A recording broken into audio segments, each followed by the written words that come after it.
శ్రీ సాయి ఆర్యవైశ్య విద్యా సేవా సమితి ఆధ్వర్యంలో పేద విద్యార్థులకు పుస్తకాల పంపిణీ. మండల కేంద్రమైన బట్టిపురులలో స్థానిక శ్రీ సాయి ఆర్యవైశ్య విద్యా సేవా సమితి 35వ వార్షికోత్సవాన్ని పురస్కరించుకొని సమితి ఆధ్వర్యంలో 6వ తరగతి నుండి బీటెక్ వరకు విద్య అభ్యసిస్తున్న పేద ఆర్యవైశ్య విద్యార్థులకు నోటు పుస్తకాల పంపిణీ చేశారు. 18 మంది మెరిట్ విద్యార్థులకు 30,000 రూపాయల విలువ కలిగిన ఉపకార వేతనాలు అందించారు. ఈ కార్యక్రమంలో మానేపల్లి సుబ్బారావు, తూనుగుంట్ల సాయిబాబా, నంబూరు నాగభూషణ్ రావు, బూర్లె అరుణకుమారి తదితరులు పాల్గొన్నారు. ప్రార్థన పులికొండ ఆండాడి గారు చేస్తారు. అందరూ కాస్త నిలబడి ప్రార్థన కార్యక్రమంలో పాల్గొనవలసిందిగా కండక్ట్ చేస్తున్నారు. ఇది ఇంకా అభివృద్ధి చెందాలని ఆశిస్తున్నాను.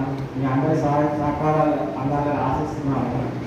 ఇంకా పిల్లలు బాగా అభివృద్ధి చెందాలని, మా యొక్క అవకాశాన్ని చక్కగా సద్వినియోగం చేసుకోవాలని, ఇంకా మీ యొక్క ఏమైనా సమస్యలు మాకు నిర్మించాలని మేము మా కమిటీ ద్వారా వాటిని పరిష్కరిస్తామని ఆశిస్తున్నాము. ఇంకా తదుపరి కార్యక్రమం మాట్లాడుతున్నాము. పేరు చెప్తున్నాను. మా ఇంటికి ప్రత్యేకించడానికి శ్రీ కీర్తిచేసిన మానవ తెలంగాణ జ్ఞాపకార్థం ధర్మపత్ని లక్ష్మీ సేవ ₹1,00,000. దీని ముందు 3 నెలలకే 10 పెట్టాలి. అలాగే మీరు మీ నాన్నని బతిలాడో పామాడో నోట్ పుస్తకాలు కొనిపెట్టినాక మళ్ళీ పుస్తకాలు ఇచ్చారనుకోండి, తాతని పెట్టుకోవడానికి ఉంది. అలాంటి కాకుండా సకాలం అందిస్తున్నారు. నోట్ పుస్తకాలు ముందు చెప్పినట్టు టెక్స్ట్ పుస్తకాలు ఇచ్చేవాడు. కొన్నాళ్ళు ఫీజులు కూడా చెల్లించారు. మా స్కూల్లో పేద విద్యార్థులకి ఈ సభవాడు స్పెషల్ ఫీజు చెల్లించేవాడు. అలాగే జాయింట్ బాక్స్లో ఉన్నటువంటి ప్రగతి ఏదైతే ఉందో ఆ ప్రగతి ఫలితంగా మీ కుటుంబాలకి, మీ గ్రామాలకి, మీ రాష్ట్రానికి, ఈ రోజున మనం ఇక్కడ కూర్చున్నటువంటి మన మధ్యలో బాలాజీ ఈ ఊళ్ళో పుట్టి పెరిగి ఇవాళ అమెరికాలో స్థిరపడ్డాడు. అమెరికాలో పౌరసత్వం సంపాదించుకున్నాడు. మరి అమెరికాలో ఆస్తులు కూడబెట్టుకుని ఇవాళ అతనికి చేతనైనటువంటి సేవ ఎంతో కొంత చేయాలనేటువంటి దృక్పథం ఈ రోజున అతనిలో కలిగిందని అంటే, ఆ రోజు స్థితికి ఈ రోజు స్థితికి ఎంత వ్యత్యాసం ఉన్నదో మన మధ్య ఉన్నటువంటి వ్యక్తులే దానికి తెలుస్తుంది. కాబట్టి మీ అందరికీ కూడా నేను చెప్పేటటువంటి ఒకటి, ప్రభుత్వాలు ఒక్కటే వ్యవస్థల్ని అభివృద్ధి చేయలేదు. అభివృద్ధి చేయడానికి తగినటువంటి సహకారం చేసే దిశలో ప్రయత్నం చేస్తుంది. దానికి స్వచ్ఛంద సంస్థలు కూడా తమకు చేతనైనటువంటి సేవని సమాజ శ్రేయస్సు కోసం, సేవ కోసం ఉపయోగిస్తే భవిష్యత్తులో మీ అందరికీ మంచి అవకాశాలు దొరికేటటువంటి అవకాశం ఉంటుంది.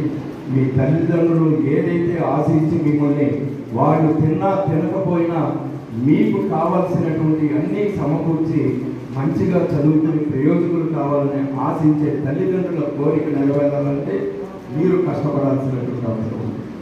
మీరు కష్టపడితేనే మీకు భవిష్యత్తు వస్తుంది. క్రితం ఉన్నటువంటి విద్యకి, ఆ రోజు పరిస్థితులకి, ఈ రోజు పరిస్థితులకి అసలు సాపంచం లేనటువంటి పరిస్థితులు ఈ రోజు మేము చూస్తూ ఉన్నాం. అంటే ఒకప్పుడు ఇందాక వెంకటేశ్వర మాస్టర్ చెప్పారు, ఇలాంటి విషయాలను గుర్తు పెట్టుకొని మీరు మంచి భవిష్యత్తులో పెద్దవాళ్ళుగా సమాజంలో ఒక గౌరవం, ఒక కీర్తి ప్రతిష్టలు సంపాదించుకోవాలంటే తప్పనిసరిగా విద్యకు ఉండేటటువంటి ప్రాధాన్యత, విద్యకు ఉండేటటువంటి గౌరవం అన్నది. ఆ విద్యలో మీరు ఎంత ప్రావీణ్యత సంపాదించి మంచి మార్కులతో టాపర్స్గా నిలబడి సాధించగలిగితే అది మీ కుటుంబానికి, మీకే కాదు, మీరు పుట్టినటువంటి గ్రామానికి కూడా ఒక మంచి వెలుగుని తీసుకొచ్చినటువంటి వ్యక్తులు అవుతారు. ఆ దిశలో మీరందరూ కూడా ప్రయాణం చేసి మీ తల్లిదండ్రులు పెట్టుకున్న ఆశలు వమ్ము కాకుండా మంచి భవిష్యత్తులో ప్రయోజకులు కావాలనే లక్ష్యంతో మీరందరూ చదువుకొని ముందుకు రావాలి. ఇలాంటి సంస్థల ద్వారా లబ్ధి పొందినటువంటి మీరు ప్రయోజకులైనాక మరో నలుగురికి మీరు కూడా సహాయపడేటటువంటి తత్వాన్ని అలవర్చుకొని ఆ దిశలో మీరందరూ శ్రీ సాయి ఆర్యవైశ్య విద్యా సేవా సమితి ఆధ్వర్యంలో 35 సంవత్సరాల క్రితం ఆవిర్భవించినటువంటి సంస్థ సంవత్సరానికి మరి పురోభివృద్ధి చెందుతూ ఎంతోమంది పేద విద్యార్థులకి ఈ పుస్తక పంపిణీ కార్యక్రమాన్ని నిర్వహించడం అనేది నిజంగా చాలా సంతోషించదగినటువంటిది. అలాగే నిర్వాహకులని అభినందించాల్సినటువంటి అంశం. అయితే ఇంతటి కార్యక్రమాన్ని చేయడంలో నిర్వాహకుడికి ఎంత పాత్ర ఉంటుందో దాతల పాత్ర కూడా అంతే ఉంటుంది. అలాంటి దాతలు ఒక మంచి సత్కారం జరుగుతుంది అనుకున్నప్పుడు దాతలు స్పందించే తీరు మీద ఆ సంస్థ వృద్ధి చెందుతుంది అనే దానికి నిదర్శనం ఈ సంస్థ కూడా అలాంటి కోవకు చెందింది అనేటటువంటి మనం ఈ సందర్భంలో భావించాల్సిన అవసరం ఉంది. కానీ విద్య యొక్క ప్రాధాన్యత మనందరికీ తెలుసు. రాష్ట్రంలో దేశంలో ఎన్నో సంస్థలు పనిచేస్తూ ఉన్నాయి.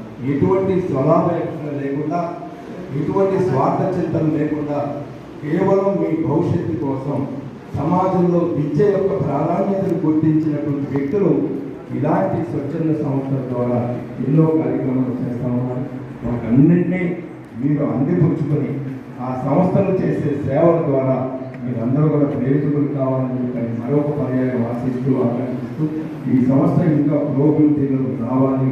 ఈ రోజున మొట్టమొదటిగా 35 సంవత్సరాల క్రితం నేను విన్నది ఏదో 5-6 పిల్లలకి ఆ రోజు ఏదో 100-200 రూపాయలతో పుస్తకాలు ఇవ్వడం మొదలుపెట్టినటువంటి సంస్థ ఈ రోజు లక్షల రూపాయల నిధులను కూడబెట్టుకొని 100 మందికి స్కాలర్షిప్స్ పుస్తకాలు పంపిణీ చేసే స్థాయికి ఈ సంస్థ వచ్చిందంటే మరి ఈ సంస్థలు చేస్తున్న